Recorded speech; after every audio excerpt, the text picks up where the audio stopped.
नमस्कार, आप देख रहे हैं उत्तर प्रदेश अपनी आवाज़। मैं हूं आपके साथ प्रदीप सिंह। जैसा कि आपको हम बता दें कि गोरखपुर गोपालगंज के बाद के बनी माटी के लाल का एडिशन कल पड़रौना में 28 अगस्त 2022 को होना सुनिश्चित है।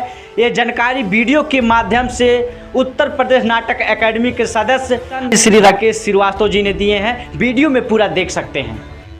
नमस्कार, भोजपुरी एसोसिएशन ऑफ इंडिया भाई की ओर से हम लोग आ रहे हैं पड़रौना में के बनी माटी के लाल का ऑडिशन के लिए। आप तैयार रहिए। आदित्य पैलेस पड़रौना में कल 11 बजे हम लोग आ रहे हैं। और अगर आप अपनी लोक परंपरा से जुड़े हुए हैं, आपको चैता मालूम है, आपको होली मालूम है, पूर्वी मालूम है, कजरी मालूम है, तो आप हमारे कार्यक्रम में आ सकते हैं।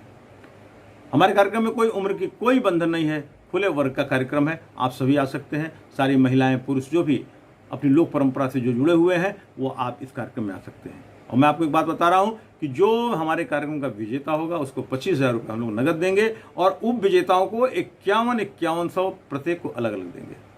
तो तैयार हो जाइए। कल हम लोग पड़रौना में आ रहे हैं ऑडिशन के लिए। कल मिलते हैं 11 बजे। नमस्कार।